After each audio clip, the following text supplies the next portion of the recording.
उसने मुझे साइकिल दिलवाई। रीता ने उसे नई ड्रेस दिलवाई। उसने स्नेहा को नया बैग दिलवाया। तो गाइस इन सेंटेंसेस में हम अपने सामने वाले से ये कह रहे हैं कि किसी ने किसी को कोई चीज दिलवाया। जैसे कि पहले वाले सेंटेंस में हमने कहा है उसने मुझे साइकिल दिलवाई। किसने दिलवाई? उसने दिलवाई। क्या दिलवाई? साइकिल दिलवाई। किसे? मुझे।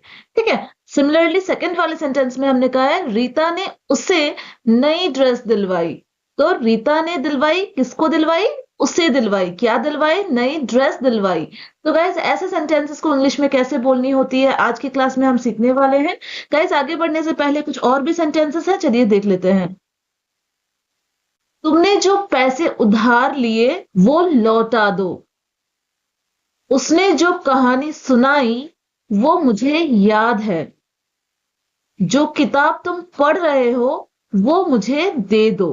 तो गाइज ऐसे वाले सेंटेंसेस को भी कैसे इंग्लिश में बोलनी होती है आज के इस वीडियो लेसन में गाइज हम सीखने वाले हैं। तो चलिए सबसे पहले देख लेते हैं कि ये ऊपर की जो 3 सेंटेंसेस है इसे कैसे इंग्लिश में बोलना होता है और उसके लिए कौन सा स्ट्रक्चर फॉलो करना होता है। तो गाइज ये वाले स्ट्रक्चर हम फॉलो कर लेंगे। Subject plus got plus person plus thing. तो गाइज सब्जेक्ट वो है जिसने दिलवाने का काम किया। फिर गॉट, गाइस दिलवाने के लिए हम इंग्लिश में गेट का यूज करते हैं, लेकिन दिलवाया हम बोल रहे हैं ना, यानी कि पास्ट में दिलवाया, तो सेकंड फॉर्म गॉट हो गया। फिर जिस इंसान को दिलवाया गया कोई चीज, उस इंसान को यहाँ पे मेंशन कर लेंगे। और फिर लास्ट में जो चीज दिलवाई गई हम बोल रहे हैं उसे मेंशन कर लेंगे। ठीक है। तो अब चलिए गाइस बेटर अंडरस्टैंडिंग के लिए एग्जांपल्स के साथ समझ लेते हैं। उसने मुझे साइकिल दिलवाई। तो किसने दिलवाई? सब्जेक्ट कौन है? उसने, है ना। किसे दिलवाई? मुझे। ठीक है। पर्सन मैं हूं। क्या दिलवाई? चीज क्या है? साइकिल दिलवाई। तो इंग्लिश में हम कहेंगे he got me a bicycle. He got me a bicycle. ठीक है। ही सब्जेक्ट है, फिर दिलवाने के लिए गॉट, पास्ट में दिलवाई ना, इसलिए सेकंड फॉर्म गॉट गेट का। किसे दिलवाई? मुझे, मी। क्या दिलवाई? साइकिल। तो साइकिल गाइस एक नाउन है, इसलिए हमने ए आर्टिकल का यूज किया है। अब गाइस अगर सवाल करनी है, अगर पूछना है कि क्या उसने मुझे साइकिल दिलवाई, तो गाइस हमारा सेंटेंस इंग्लिश में ऐसा होगा, did he get me a bicycle. Guys ये सिंपल पास्ट टेंस की सेंटेंस है, इसलिए देखिए हमने जो डिड है helping verb simple past tense का होता है उसे यूज किया क्वेश्चन बनाने के लिए। तो did he get me a bicycle. तो गाइज यहाँ पे देखिए सेकंड फॉर्म में हमने यूज किया था अपने नॉर्मल वाले सेंटेंस में, लेकिन सवाल बनाते टाइम देखिए डिड का यूज हो रखा है, इसलिए हम गॉट यूज नहीं करेंगे, बेस फॉर्म में यूज करेंगे जो कि गेट है। Did he get me a bicycle. ठीक है। अगला एग्जाम्पल, रीता ने उसे नई ड्रेस दिलवाई। तो किसने दिलवाई? रीता ने दिलवाई। तो सब्जेक्ट कौन? रीता। तो हम कहेंगे Rita got her a new dress. Guys किसी ने किसी को कोई चीज दिलवाई कब बोलते हैं और कब बोलना होता है कि किसी ने किसी को कोई चीज दिया, इन दोनों में क्या डिफरेंस है? गाइस दिलवाई हम तब बोलेंगे जब सब्जेक्ट के पास कोई चीज पहले से अवेलेबल नहीं थी, उसने अरेंज करके किसी को कोई चीज दी, तब हम कहेंगे दिलवाई। ठीक है। लेकिन अगर सब्जेक्ट के पास ऑलरेडी कोई चीज थी और उसने किसी को दिया, तो हम सिंपली कहेंगे कि उसने उसे ये चीज दिया। ठीक है। जैसे कि गाइस ये वाली सेंटेंस को ही देख लेते हैं। इसमें अगर हमें ये बोलना होता कि रीता ने उसे नई ड्रेस दी, तो इसका मतलब ये होता कि रीता के पास ऑलरेडी ड्रेस थी, उसने उसे दिया। ठीक है। तब हम इंग्लिश में कहते हैं Rita gave her a new dress. ठीक है। लेकिन यहां हम क्या कह रहे हैं? रीता ने उसे नई ड्रेस दिलवाई। ऑलरेडी उसके पास नहीं थी, पहले से ही उसके पास नहीं थी, उसने अरेंज करके, हो सकता है किसी से मांग के या खरीद के, उसे दिलवाया। ठीक है। तब हम ऐसे टाइप के सेंटेंस बोलेंगे। ठीक है। अब चलिए गाइस कैसे सवाल बनानी है वो देख लेते हैं। अगर हमें पूछना है कि क्या रीता ने उसे नई ड्रेस दिलवाई, तो इंग्लिश में हमारा सेंटेंस होगा, did Rita get her a new dress. Did Rita get her a new dress? अगला एग्जाम्पल, उसने स्नेहा को नया बैग दिलवाया। अगर हमें सिंपली कहना है कि उसने स्नेहा को नया बैग दिया, तो हम कहेंगे she gave Sneha a new bag। ठीक है। या फिर he gave Sneha a new bag। लेकिन यहाँ हम क्या बोल रहे हैं, उसने स्नेहा को नया बैग दिलवाया। तो ये वाले सेंटेंस हमारे गॉट की हेल्प से बनेगा और हम कहेंगे he got Neha a new bag. He got Neha a new bag. अब अगर सवाल करनी है, क्या उसने स्नेहा को नया बैग दिलवाया? Did he get Sneha a new bag? ठीक है। अब गाइस ये जो दो सेंटेंसेस हैं इसे देखिए। पहला है क्या उसने तुम्हें लैपटॉप दिलवाया। तो गाइस इसे तो हम बहुत ही आसानी से बना लेंगे। हम इंग्लिश में पूछेंगे इस तरह से कि did he get you a laptop.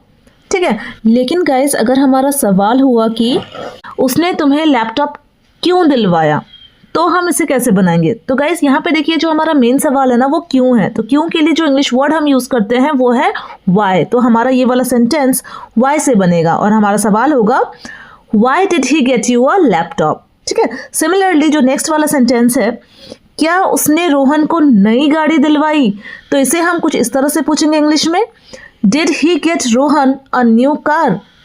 लेकिन गाइज अगर सवाल ऐसा हुआ कि उसने रोहन को नई गाड़ी कब दिलवाई, तो यहाँ पे तब सवाल हो गया कब। ठीक है, तो कब के लिए जो इंग्लिश में हम वर्ड यूज करते हैं वो है व्हेन। तो हमारा इंग्लिश में सेंटेंस होगा when did he get Rohan a new car.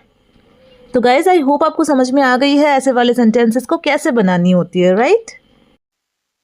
अब गाइस चलिए जल्दी से देख लेते हैं ये जो नीचे की 3 सेंटेंसेस है इसे कैसे इंग्लिश में बोलना होता है और इसके लिए कौन सी स्ट्रक्चर फॉलो करनी होती है।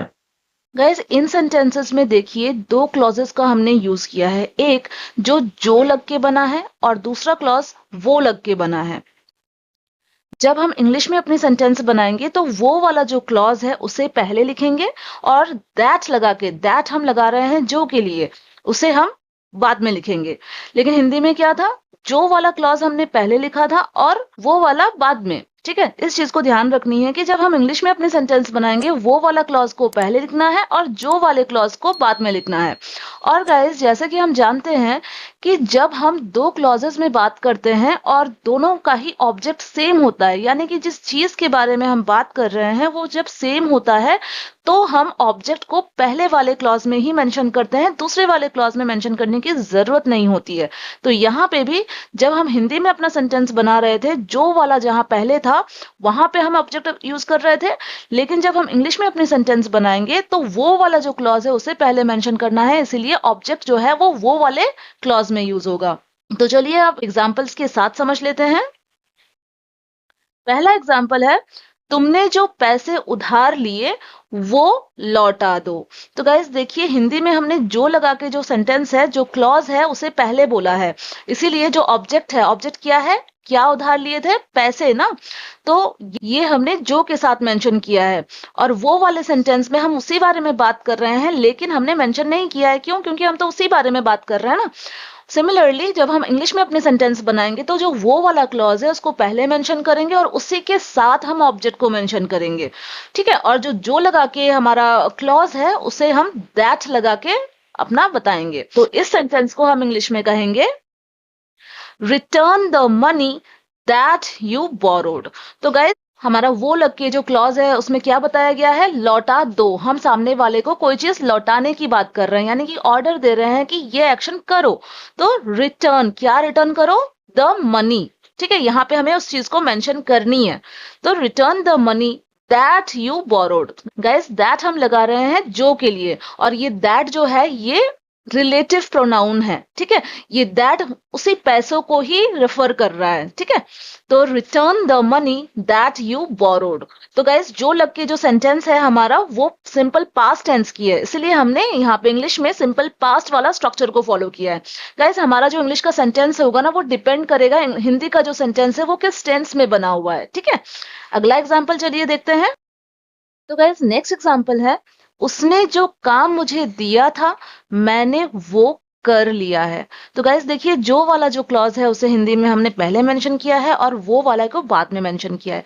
अब गाइस ये वो वाला जो क्लॉज है उसे हमें इंग्लिश में पहले मेंशन करनी है, लेकिन देखिए जो वाले के साथ ऑब्जेक्ट मेंशनड है। ठीक है, किस चीज के बारे में बात कर रहे हैं, काम के बारे में बात कर रहे हैं ना। क्या दिया था, उसने मुझे काम दिया था।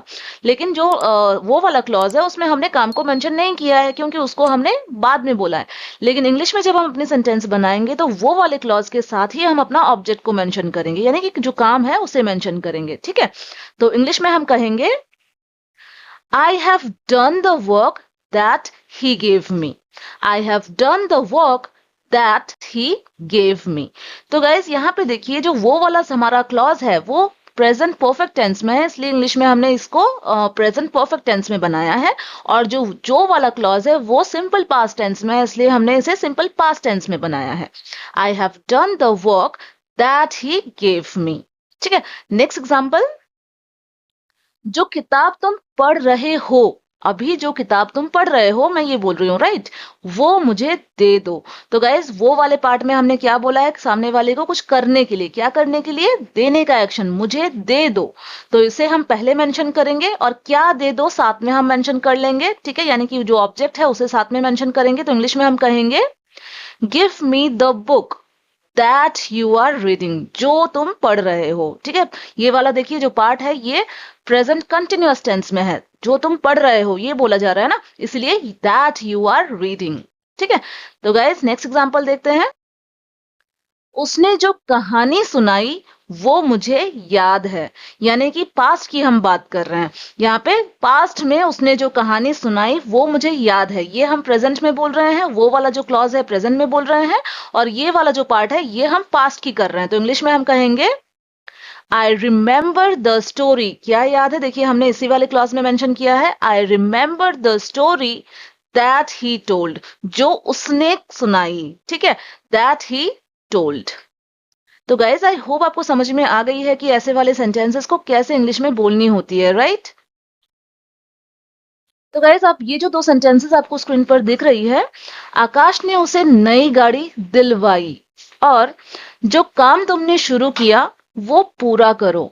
इन दोनों सेंटेंसेस की इंग्लिश जल्दी से कमेंट बॉक्स में बनाइए और साथ ही साथ मुझे ये भी लिखिएगा कि आज की ये वीडियो आपके लिए हेल्पफुल रही है या नहीं। गाइज अगर ये वीडियो आपके लिए यूजफुल रही है, इन्फॉर्मेटिव रही है, तो इसे लाइक जरूर से कीजिएगा। गाइज लाइक के साथ साथ प्लीज इसे हाइप भी कीजिएगा, और चैनल पे नए हैं तो चैनल को सब्सक्राइब भी कर लीजिएगा ताकि इस तरह का वीडियो आपको आगे मिलती रहे। Thank you so much friends for watching, bye.